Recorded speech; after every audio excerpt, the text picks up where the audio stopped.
Thank you for listening to this PodcastOne Sportsnet production, available on Apple Podcasts and PodcastOne. The Steve Austin Show is brought to you free today in part by our friends at Geico. Go to geico.com, and in 15 minutes, you could be saving 15% or more on car insurance. That's right. Save hundreds of dollars on car insurance at geico.com. Extra money in your pocket? It may just be the most rewarding thing you do today. The following program is a PodcastOne.com production. From Hollywood, California, by way of the Broken Skull Ranch, this is the Steve Austin Show. Give me a hell yeah. Hell yeah. Now, here's Steve Austin. All right, everybody, welcome to the Steve Austin Show. I am currently out on vacation, recharging batteries, but just because I'm recharging the batteries, we still got business to take care of. In the meantime, we'll be playing some of the most requested Steve Austin Show classics that have been locked away in the archives. I got a great one for you this week, and here's my producer, Shawn, to tell you all about it. Welcome to another classic episode of the Steve Austin Show. It's producer Shawn bringing you episode number 195 with the Heartbreak Kid, Shawn Michaels, the WWE Hall of Famer, is here on the show today in retro form. This was released originally on February 17th, 2015, and this is the third time that Shawn Michaels appeared on the Steve Austin Show. This time, Steve and Shawn are talking about Shawn's book at the time, Wrestling for My Life, The Legend, the Reality, and the Faith of a WWE Superstar, of which Steve did the foreword for. Also, they talk about Shawn retiring at Wrestlemania 26, if whether or not he might come back. He eventually did last year at Crown Jewel, and maybe we'll see him again. Who knows? And they talk about Shawn's Christian faith, recovery from drug abuse, the importance of his family, also Shawn's hunting show that he did, Macmillan River Adventures, as well as the time that Shawn Michaels almost became a sportscaster in San Antonio. Interesting stories on this episode. So good stuff with the Heartbreak Kid, Shawn Michaels, coming up. Right now, it's This Day in Steve Austin History. We have two events that happened on February 5th. In 1994, in Live Oak, Florida, Dustin Rhodes pinned WCW US Champion Steve Austin in a non-title match after Colonel Robert Parker accidentally hit Steve Austin with his shoe. Also, in 1999, at Madison Square Garden in New York City, Steve Austin defeated Big Boss Man, Mankind, and The Rock in a fatal four-way. That is your day in Steve Austin history for February 5th. Coming up after the break, we're going to hear from Shawn Michaels on a classic episode of the Steve Austin Show. All right, here's a relationship tip for you all. It won't truly feel like Valentine's Day unless there's a surprise bouquet of roses involved. And this season, the biggest and brightest roses are only found at 1-800-Flowers.com. So get on it, because when you order early, 1-800-Flowers is going to hook you up with amazing deals on Valentine's rose bouquets, arrangements, and more, starting at just $29.99. As a matter of fact, they got 18 romantic red roses for just $29.99. That's a hell of a deal. Roses from 1-800-Flowers are picked at their peak and shipped overnight to ensure freshness. All you have to do is pick your delivery date and let 1-800-Flowers handle the rest. There are so many unbelievable deals from 1-800-Flowers, but you have to hurry because bouquet prices will be going up soon, so take advantage today. To order Valentine's Day bouquets and arrangements such as 18 romantic red roses for just $29.99, go to 1-800-Flowers.com. Click the radio icon and enter code AUSTIN. Be a damn hero this Valentine's Day. Order and save today at 1-800-Flowers.com, code AUSTIN. This is the Steve Austin Show. Your whole life, you dreamed of being a professional wrestler, and so did I. And so then we get a chance to get into business, and you had a way longer run than I did, and I had my run. But then when you get out of the business, it's kind of like, you know, if you're going to sit around and be at an event, it's one thing to talk about the business. But, man, it's such a small part of my life now, and it's where you and I both come from. But it's not like we sit there, and for me, reading your book, and the name of your book is Wrestling for My Life. And I had such a good time reading this book. I called you a few weeks ago and just told you how much I enjoyed it. But there were so many life lessons and reflections and memories of wrestling and tales and stories and bits and pieces of wrestling intermixed with your relationship with God. I got a real big kick out of the book, and I thoroughly enjoyed it. What made you decide at this time in your life to go ahead and say, hey, I'm going to go ahead and write another book, because the last book you wrote was The Heartbreak and Triumph, the Shawn Michaels story. And that was in 2006. How long have you been working on this book? Well, the first one, the WWE, it's one of those things that the WWE, everybody was sort of coming out with them. So, we'd like you to do one. And point being, it sort of course, is going to focus on your career, and of course, the majority of it is going to be wrestling, as it should be. It's tailored for a certain audience. But, you just said it, and I was pointing that out in a number of the interviews. What people don't grasp, and understandably so, is that the wrestling part of our job, and as you said, it's really, if you think about it, not the biggest part of our life. It's, we've still got our home life, our family life, and certainly after I got saved, my faith and my family were the absolute biggest parts of my life, but they sort of don't get a lot of play, so to speak, because, the WWE is so big, so grandiose, and wonderfully so. It's not a complaint from my standpoint, but yes, it's always the topic of conversation. It always takes the forefront in darn near every aspect of your life, no matter what situation you're in. And so after I retired and really got the opportunity to allow the family life and everything, as you expressed earlier, where you get a chance to really find out who you are, what you enjoy in life, other interests, all those things. I wanted to write a book that sort of did justice, to that other 2/3 of our life that really gets no play, but honestly makes up the real aspect of our lives. And certainly from my standpoint, because they were both so impactful in my life, being, my family and my faith, that it was just for me a natural fit. And also, as I talk about with you a lot of times, I didn't have the success you had, but I'm just so thankful for everything, the way it went. As I'm sure you do sometimes, sit back in awe now of what we got to do, the time. Right. It was such a pivotal time, when we were, going on our run. And gosh, who ever thought that you'd get to be a part of something like that? I mean, when I was 19, and 15, dreaming of being a wrestler, that was it.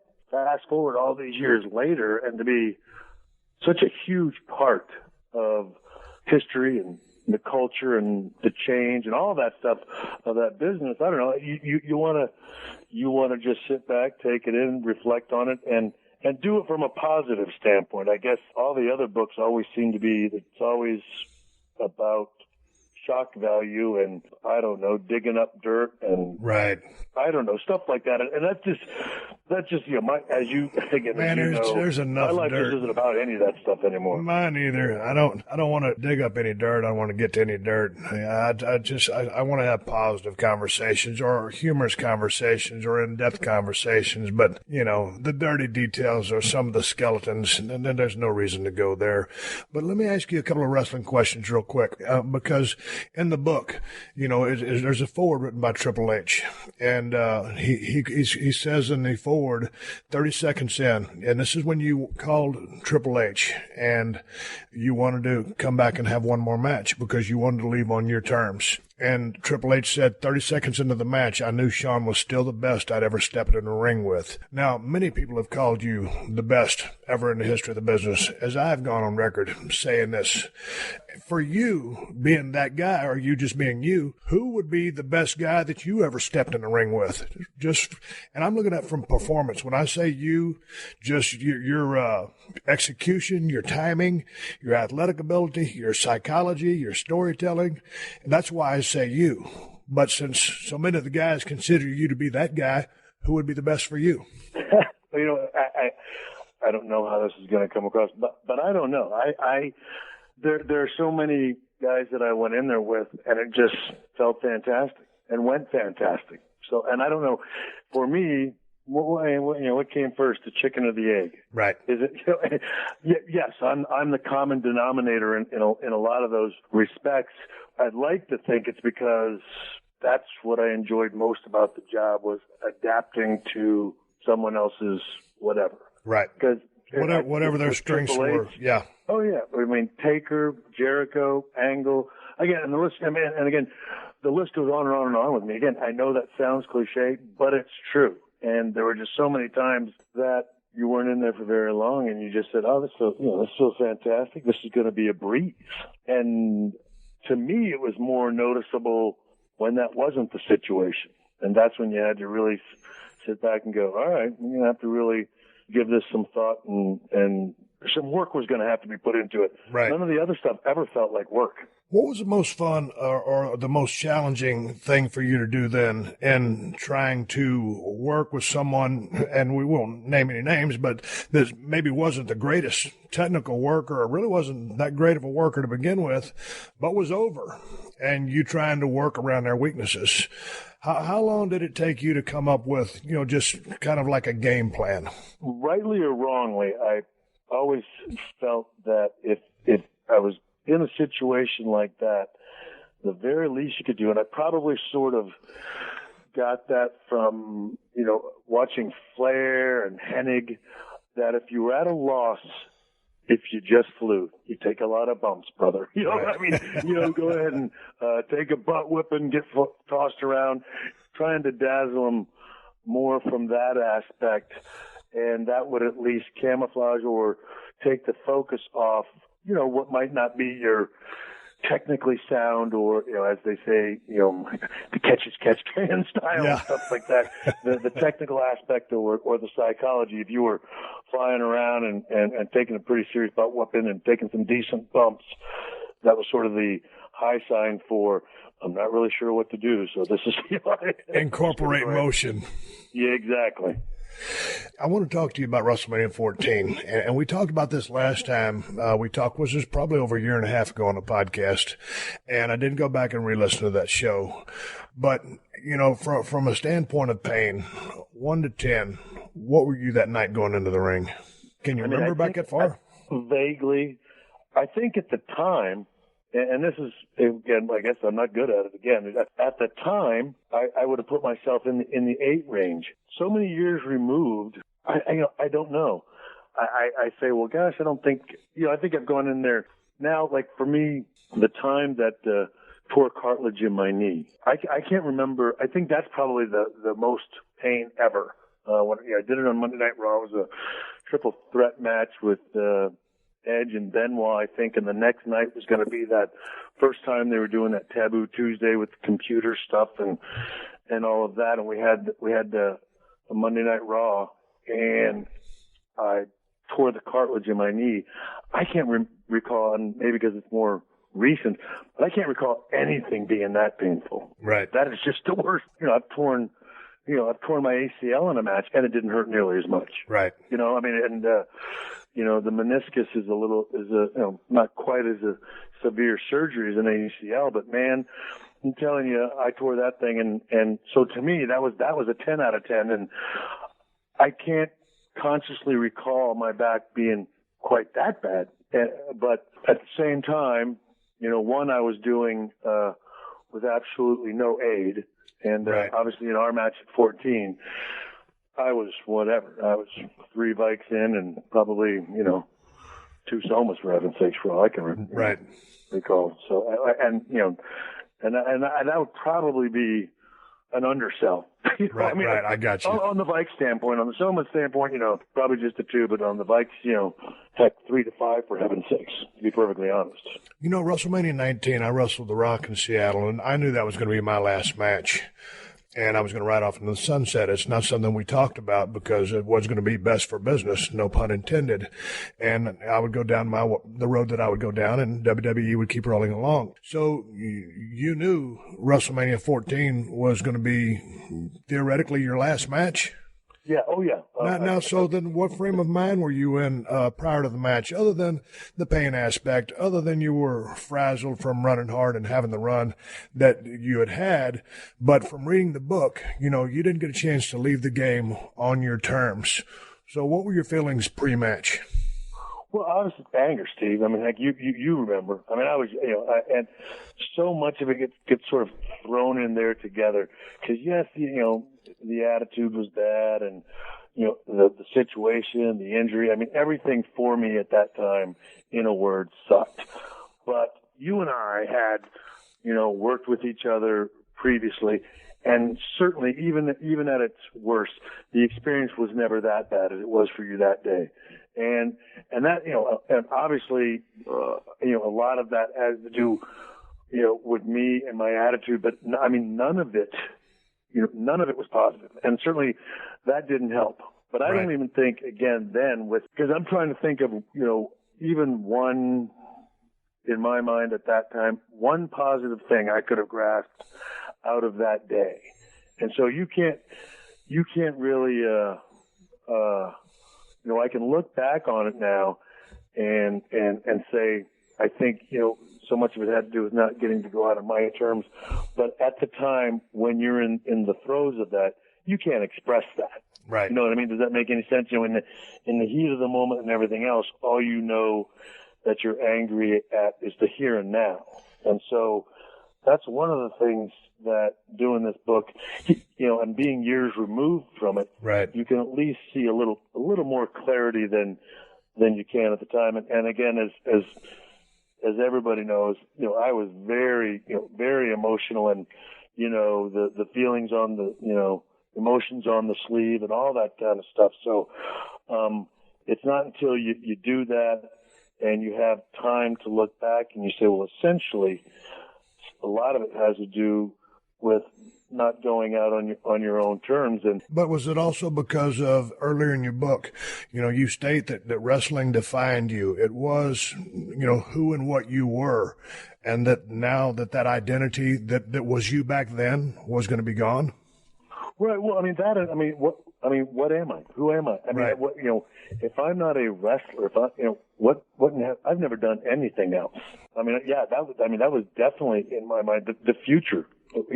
I'm certainly not one of those guys that's going to fall back on his education, so to speak.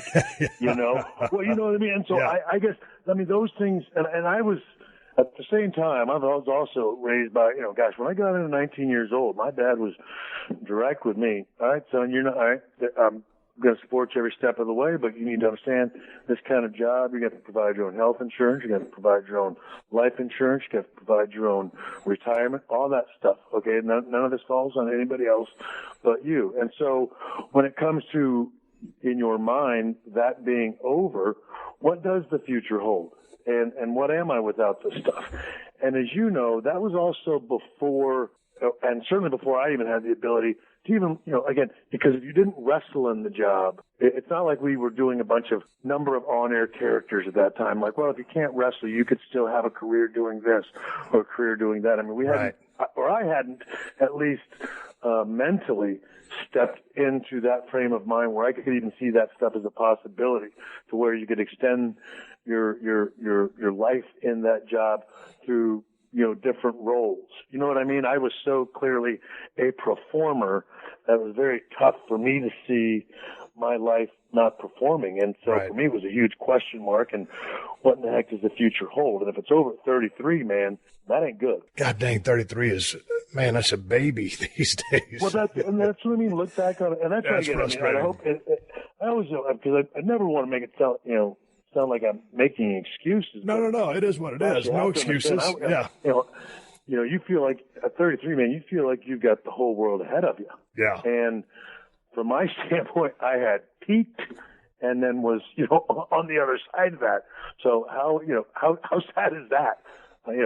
Again, at 33, you've had your big run, and you're on the downside, and somebody's telling you it's over.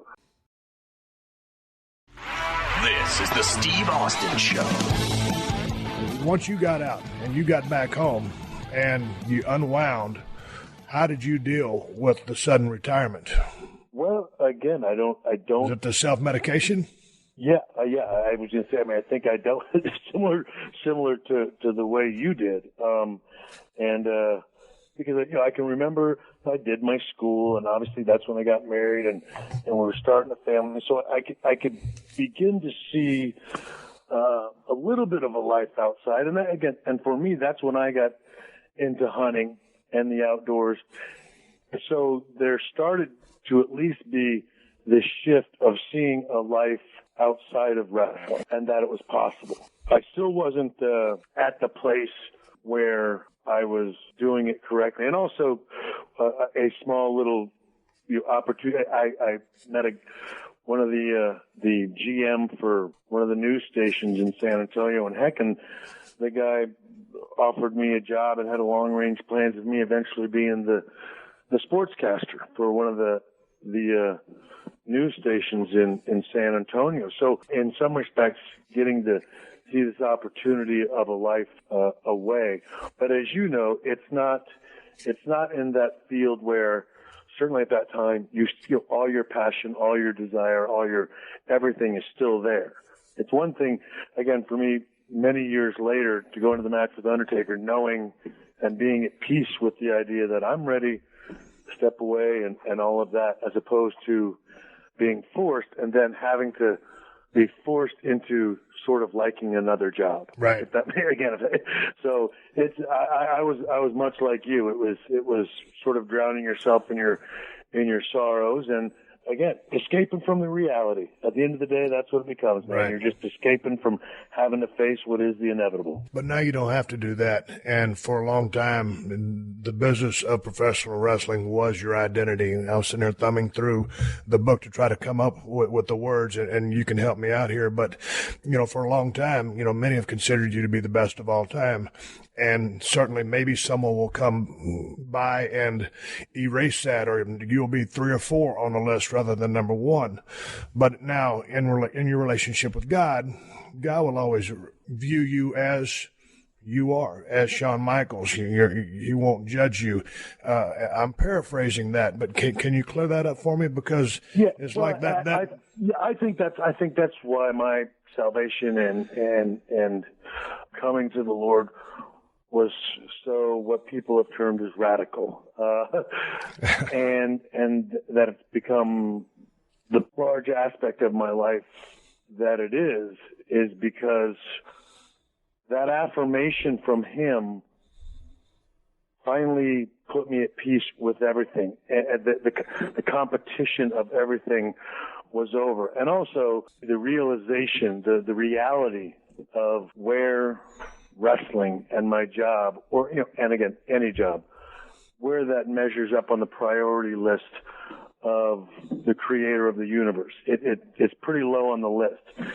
He wants to, he's more concerned with the character, the man, the heart, the right. father, the husband, than how many championships I held or how many matches of the year I had. And so to find out that He loved me as I was, that there was I didn't have to change. I didn't have to be something that I wasn't. Even in my worst form, even the Shawn Michaels that and let's who it is, Michael Shawn Hickenbottom, that Steve Williams at the time faced at WrestleMania 14. Even that guy, for every bit of his faults, God above loved me anyway. And I guess it was knowing that.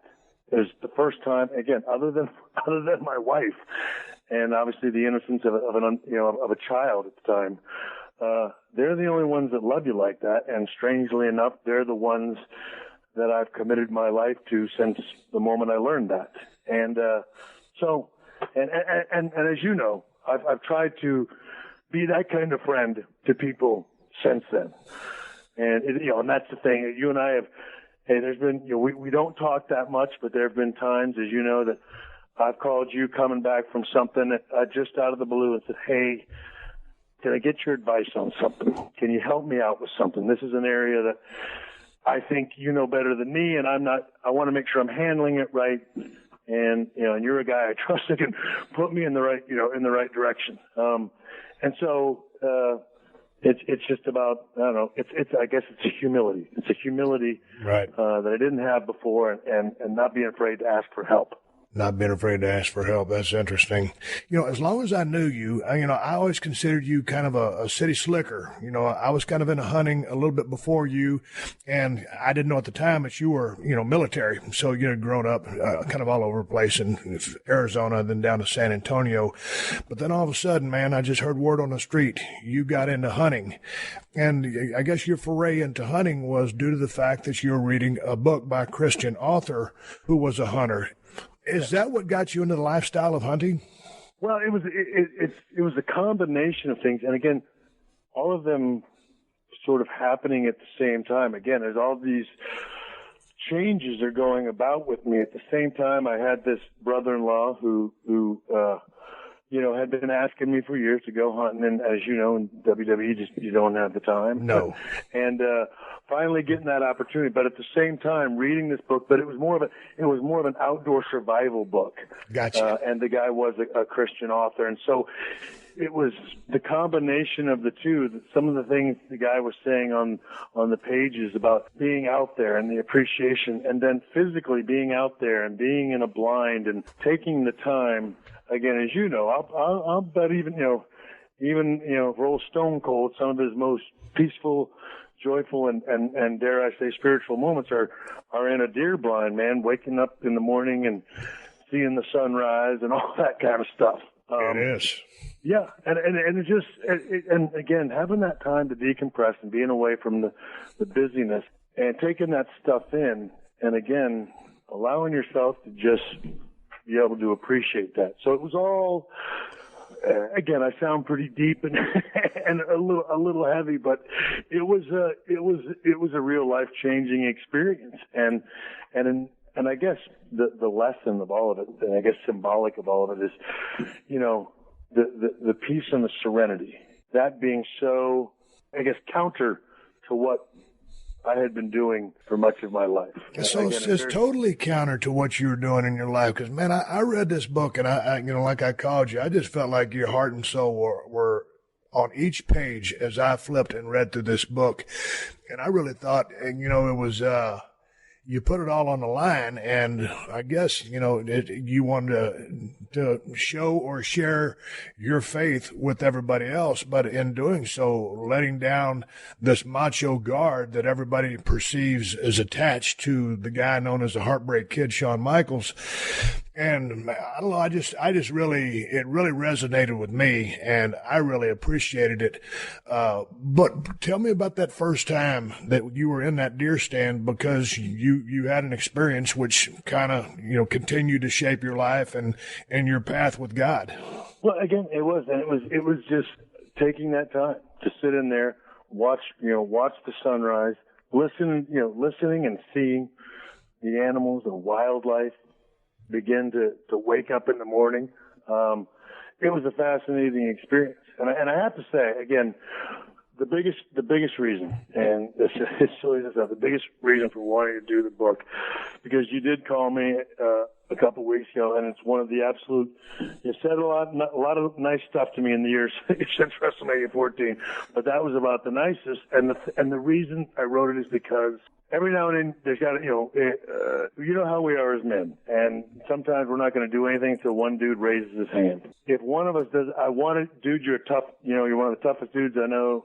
You're a tough nut to crack. You're a good man, though. And that's what this book was about, which is just speaking to men and just saying, hey, if it makes you feel any better, I've been there, and I've been in positions where, whatever, you don't know everything, you're doing your best, sometimes your best isn't good enough, sometimes it is, and just being open and honest, and just want to if it touches you somewhere, if it makes you look at one aspect of your life and think about either changing it or just appreciating it, and maybe, complaining a little less about it even. That's what I wanted to do with this. And again, and also, as you know, because, man, the wrestling business, it's a cynical business. I mean, my goodness, there's a lot of negativity, a ton of cynicism. And again, still so very thankful for it and appreciative of it. But all the things that go along with it, man, the opinions and the ups and the downs, that can begin to weigh on you. It weighs on your psyche. It weighs on who you think you are, who you want to be. It's quite the, mind game, so to speak. And I guess I just wanted to speak to all that, and at least say, if it goes on with you, don't feel bad, because it's going on. It goes on with all of us, and it's okay, and it does end, if you wanted to. Hey, in regards to hunting, I wanted to jump in there real quick. And, I'm a man, when my parents got a divorce in Austin, Texas, and my mom moved down to Victoria, and she met Ken Williams, and they got married, and my dad adopted us, me and my other two brothers, and then we had another brother and a sister, and he was the guy that turned me on to hunting. So I remember tramping behind him in a single file line. I was probably 7 or 8 years old, and we were stepping on every stick that you could step on.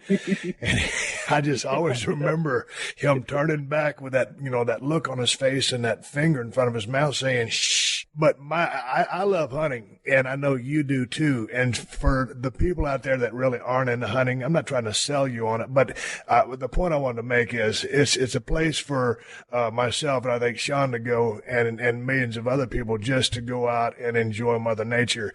It's not ever about putting something on the ground.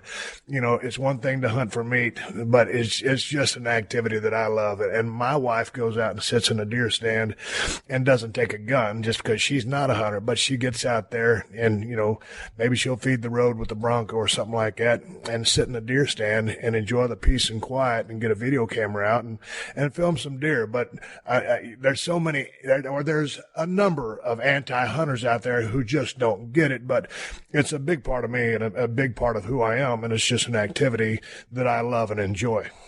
Well, and same with me, as you know, we both, when we had the opportunity to have time, we both went and got places where we could, even if we couldn't get out and hunt, we could get out and sit on the front porch, be able to just sit there and look at just the vastness of the beauty, and just to take it in and to see a deer running in the distance, or to see a pond over there. Again, just to sit there and take it in. Yeah, it has nothing to do.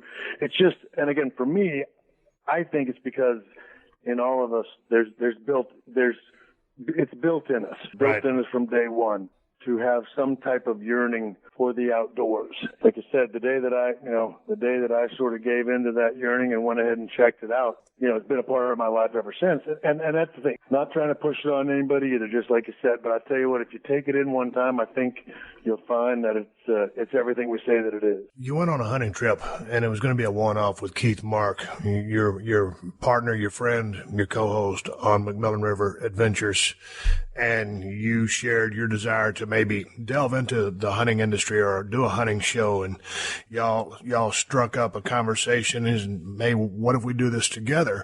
And the two of you have become the best of friends, have enjoyed a very successful show on the Outdoor Channel. How was this year filming for you? Are you currently in production? What's going on with that? We are production. We've still got a few more. Keith's been real busy this year, so our fall was a little bit scattered. We got a lot done though. The spring is going to be busy. We got turkey coming up, and bear and some other hunts that we've still got to do. But we're very excited because we're ending sort of one contract tenure with the Outdoor Channel and talking about a new one, and it looks as if the show is going to continue to go. We're going to make a few changes going forward and trying to expand the show beyond just the hunting realm. Obviously I don't want to say too much now because a lot of it's in negotiation form, but making it giving it a much bigger presence on the Outdoor Channel, one than it's had, and also going beyond just the hunting aspect and capturing more of what you and I talked about earlier, is the outdoors and just the outdoor lifestyle.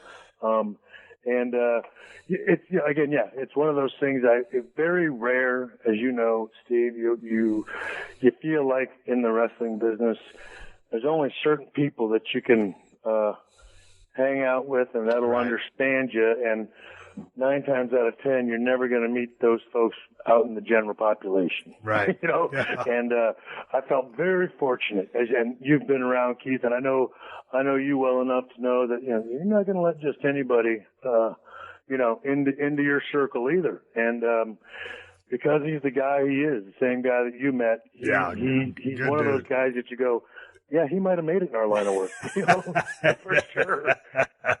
and that's the utmost compliment we could give him.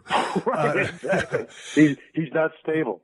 Pluto TV is a place for movie fans like me. And TV fans like me. They've got something for everyone, and it's free. I love free, and I love Jersey Shore. For me, it's The Godfather. SpongeBob SquarePants, I am Patrick. Patrick is me. Oh, Forrest Gump, come on. Criminal Minds, solving crime after bedtime.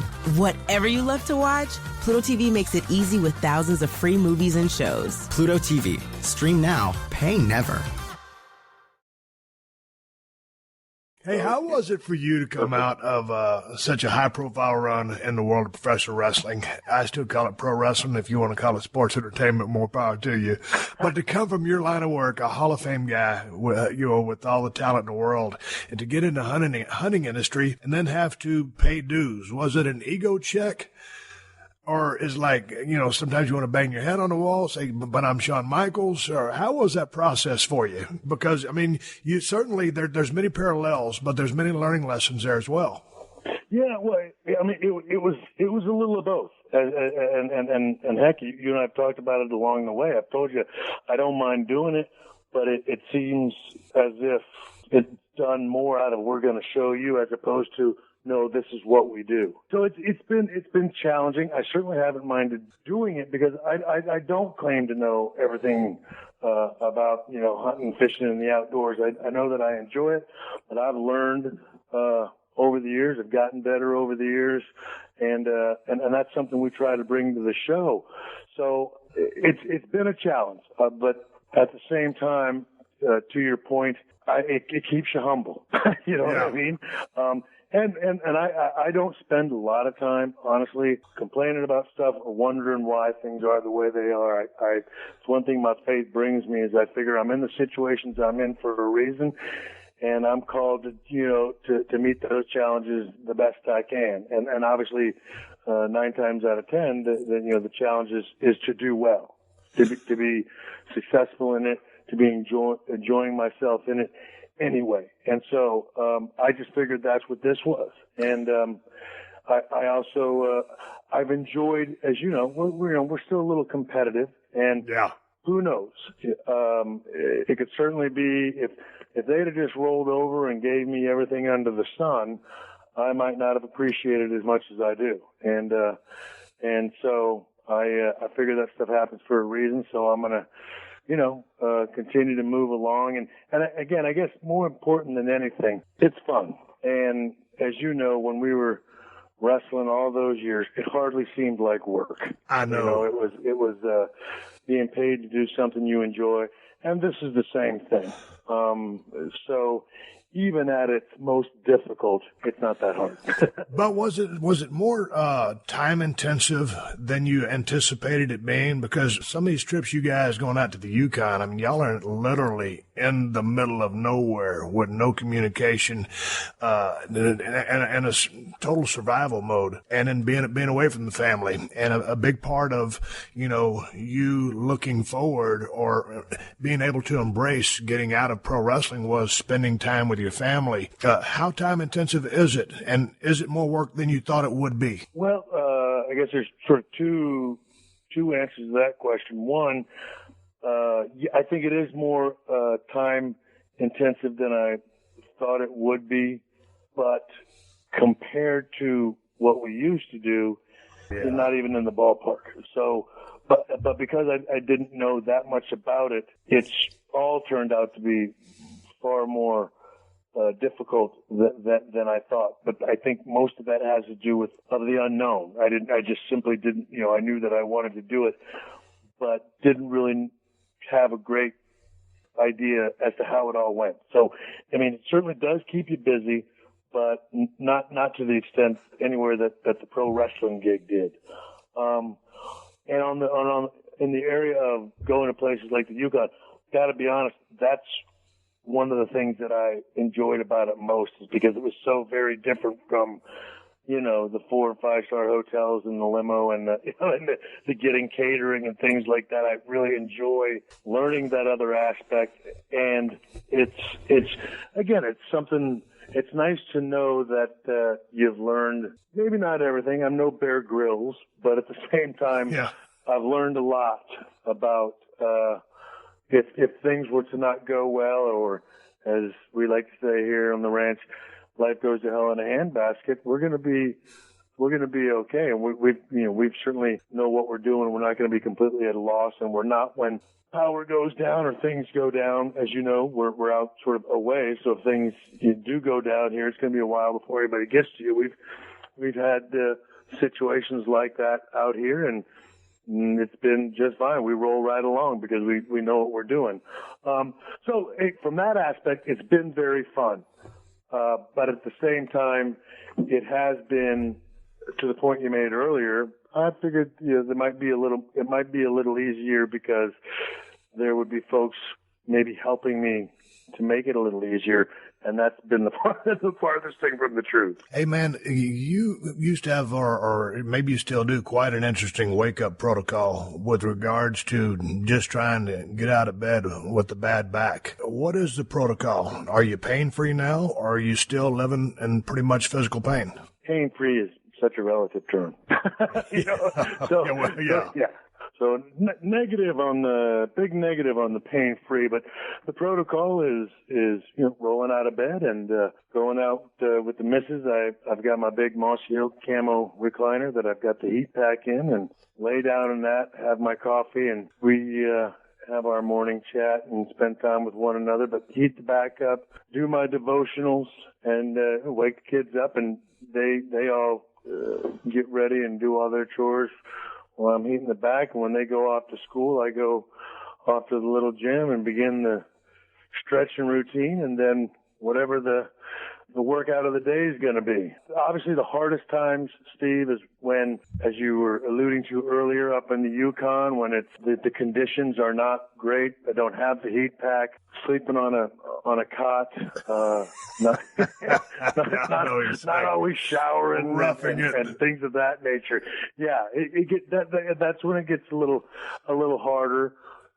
But again, I didn't get into it thinking that I was going to come out of it unscathed, I guess. And it's not like when you're 25. It's not ideal, but it doesn't suck either. I've just got to, I do better if I've got my routine, and if I can stretch things out a little bit, that's always going to help bring more relief. These days, when I see a guy taking a lot of bumps or taking big bumps for no reason, I'll generally, make it a point to go out of my way to say, hey man, this is cool, but let me tell you where you're going to be in 20 years from now. Kind of heads up about how you feel. You're going to feel, because I always think the body kind of has a gas tank, and you start off on full, and you go out there full of piss and vinegar, and it's all about taking bumps. And then you start learning what's going on, and it becomes more about the psychology with the bumps. And then with the advent of pay-per-view comes the bigger bumps, and you save the other bumps for the right time. It's picking your spots.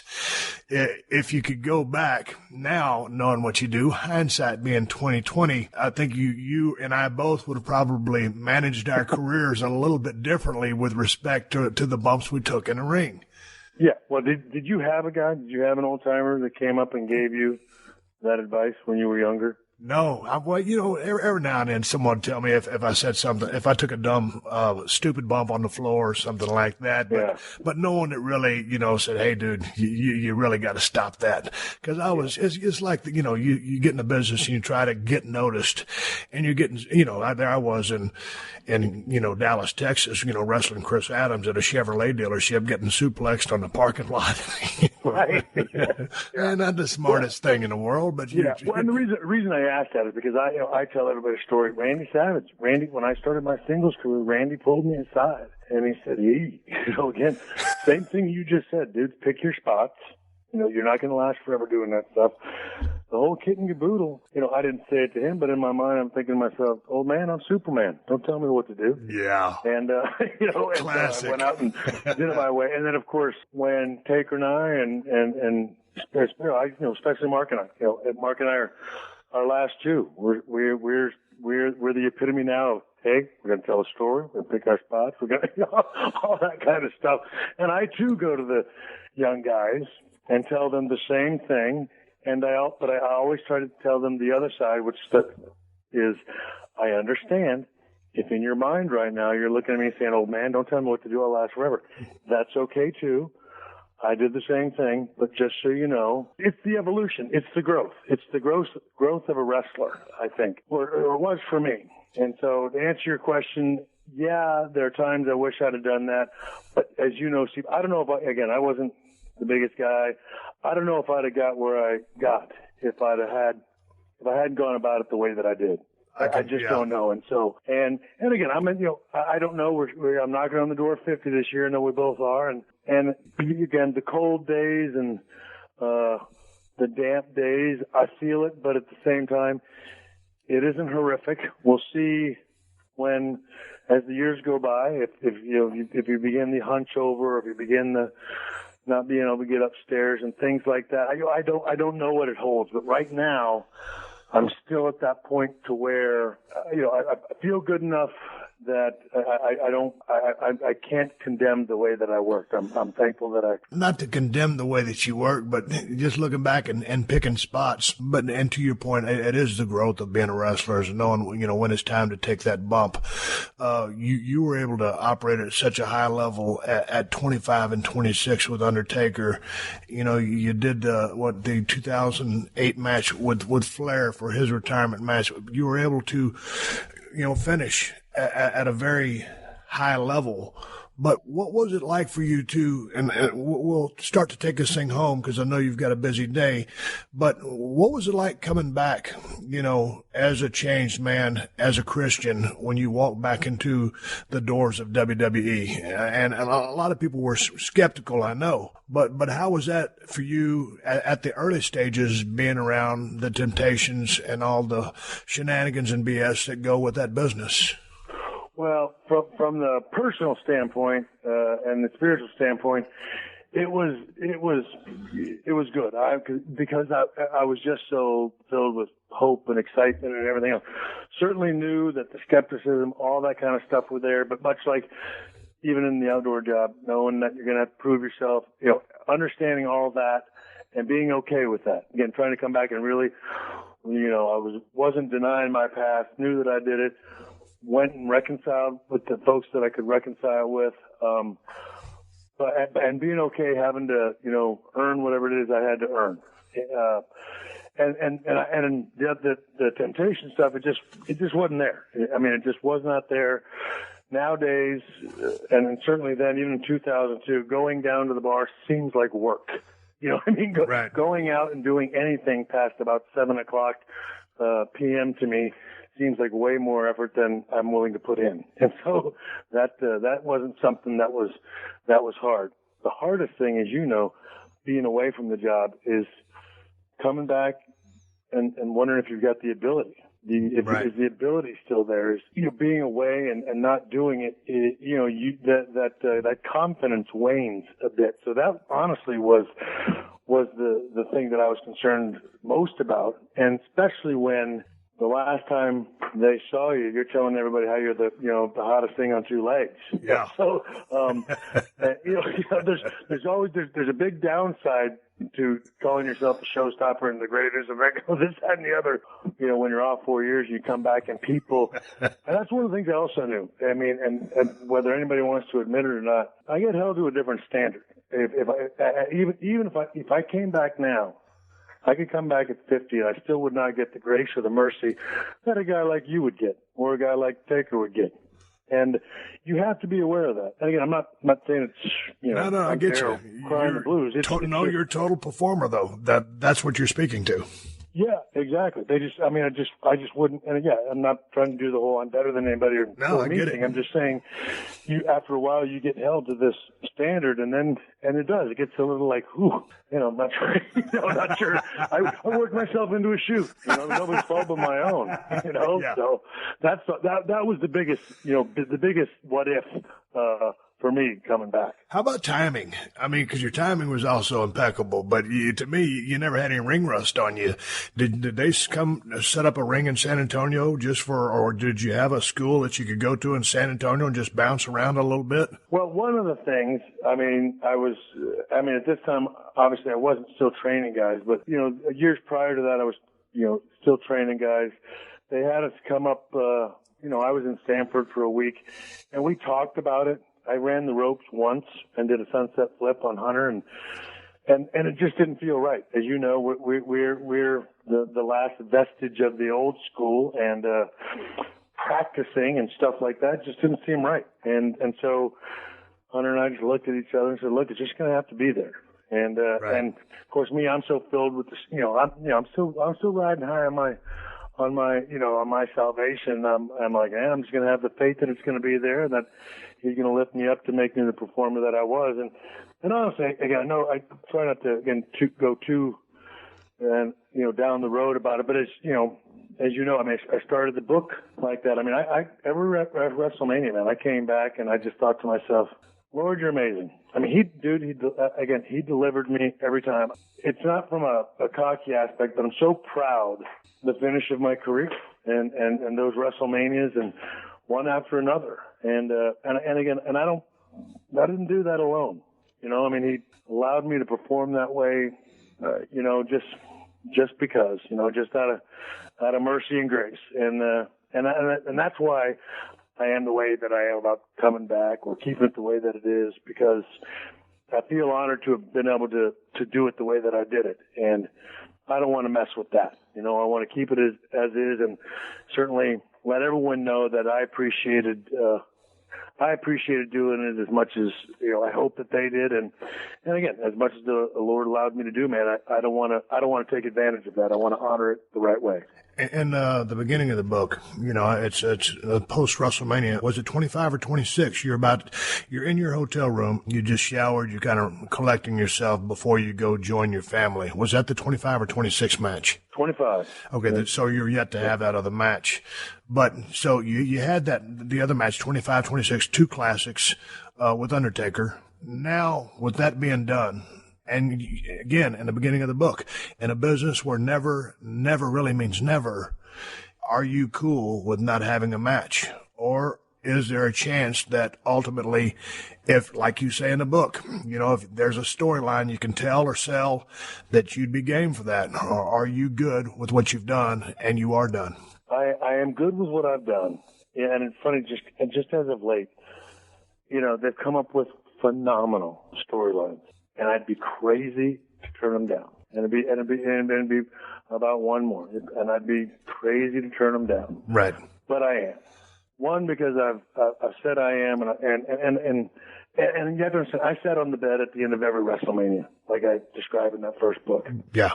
Because I was just amazed. It didn't matter if it was with Flair or Cena or Taker. Again, it was just, or Jericho. I was just, dude, they told me after my match with you, I can never wrestle again, that I was done. I'm a different man, Steve, as you know, but I don't forget about those days. And to have come, all this way, I don't want to ruin it. I mean, I guess I'm a mark for it too much. I guess that's the one thing about this job that I will be a mark for, I'll be a fan of, or whatever. I don't want to ruin those moments. And I love the way I feel about it. I love the way that I feel about the business and then the appreciation for those. Don't have to relive them all the time. I don't talk it 24/7 like everybody else does. I keep them, I try to put it on the page, but I keep them in my heart, man, and it's the greatest feeling ever. I'm good with that. I am so good with that. Before I got out of the business of wrestling, Paul Orndorff was going to have to leave. He had that nerve problem in his neck, and he looked at me and he goes, Steve, there is life after wrestling. And I said, is there? And he said, you're damn right there is, brother. And there is. And there is for a lot of the boys. There's always something to do, but a lot of the guys have a hard time with it. Now that you're done with the wrestling business, you're doing the hunting show, McMillan River Adventures with Keith Mark, and you've been doing that for quite some time now. With your family life, your relationship with God being, from my standpoint, in a perfect place. Obviously, you have a different stand on that. You found life after wrestling. What's the biggest part of your life now? I mean, is it just being Shawn Michaels? Is it just being a father like you wanted to be finally for your kids? You had a conversation with Stu, one of the camera guys, and at the time, Cameron was 9. And, you know, Stu asked you, he said, how old is Cameron? And you said, 9. He goes, oh, he's halfway gone. And you said, what do you mean? He goes, hey, man, at 18, he's going to be gone. So is it being a father? Is it doing, the hunting show? Is it your relationship with God and your family? What's the highlight? What's the high point for Shawn Michaels now? Just what you said. I mean, my faith, my family, they're intertwined. They're I can't have one without the other. And it is that. It's again, us spending the morning together and spending lunch together here before I started with you. School will be over here in a bit, and my son and I going to see American Sniper, and the girls going to, to ride the horses. And then come home and hang out with each other for a bit, and lay with my wife, watch some TV. I mean, that is what it is. It's hopefully to grow old gracefully. I'm okay with, fading away, wallowing in obscurity. He didn't become a movie star, didn't become whatever, an outdoor show, paid the rent and they, just grew old together, raised 2 decent, responsible, loving, caring human beings, and then he died. As I've said sometimes, maybe I'm an underachiever, but I'm like you. I wanted to be a pro wrestler, and I got to do that. And the other things from that time till now, other than being a father and a husband, those are extras. And truthfully, they're jobs. They're jobs. They're a means to an end. But yeah, I'm here to help. Raise that boy and that young girl, and pour into their lives, invest in their lives, and grow old with my wife. It isn't glamorous, but it's life. It is, and Steve, we've talked about it before. Look, I know those. You do your podcast. One of the reasons you like doing the podcast, brother. You can do that from where you're at. You can do that from home, and that's what I mean. And you're a homebody as much as I am now, and that's good. Right? I mean, I don't know. Again, it's just. I'm good with it. Yeah. So I get, sometimes people are like, oh, there's too much, he's too much with the all shucks attitude. Sorry, man. That's where I'm at. I'm at all shucks and I'm good. All right, a big shout out in order for our friends over at True Car. With True Car, 60 seconds is all you will need to get an offer for your car. And the amount of time it takes you to floss your teeth, pet your dog, and do a few sit-ups, you can get a true cash offer. Best of all, you can do it from your smartphone or even from home. Just go to TrueCar and simply enter your license plate number and watch your car's details pop up. Answer a few questions, and you'll get an accurate True Cash offer from a local TrueCar certified dealer. It's that easy. After that, you can bring your car in, and they'll check it out with you together. You can ask questions and get the answers you need, so there's no surprises. Then simply leave with a check or trade in your car for a new ride. So when you're ready to experience a better way to sell or trade in your car, check out TrueCar today. True cash offer, not available in all areas. All right, I'm giving Shawn a go-home cue, so let's wrap it up for this week. Make sure you check out PodcastOne.com and subscribe to The Steve Austin Show so you don't miss any of these classic episodes. Before I ride off in the sunset, I do want to throw out a couple of plugs. I still got a beer. It's the Badass Broken Skull IPA, the finest IPA in the United States of America, and that's the bottom line. Made by El Segundo Brewing Company.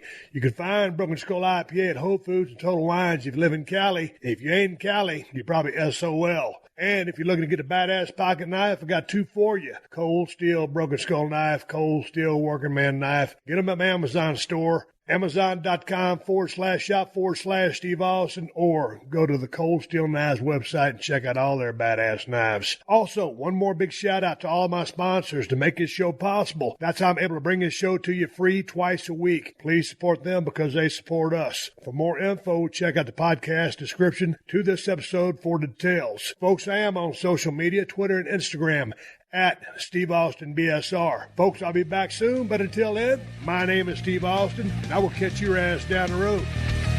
This has been a Podcast One production. Download new episodes of The Steve Austin Show every Tuesday at PodcastOne.com. That's PodcastOne.com.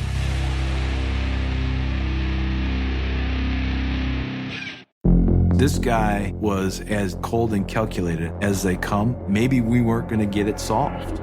It was like the epitome of innocence that had been preyed upon. This is a case that has no evidence. We didn't have DNA. We didn't have fingerprints. Step inside the court of law with the new true crime podcast, American Justice. We realized we have 4 men who answered the same ad for a job on a farm. My brother Ralph went to interview and he was never seen again. A podcast that explores impactful crimes and reveals how our justice system works. You have to consider that there are more possibilities than one. And sometimes, how it doesn't. We have to find whoever this monster is. Go in depth into chilling cases and their conclusions in this new true crime series. You just have a pit in your stomach thinking, how many people are we going to find? New episodes of American Justice are available every Wednesday, wherever you get your podcasts.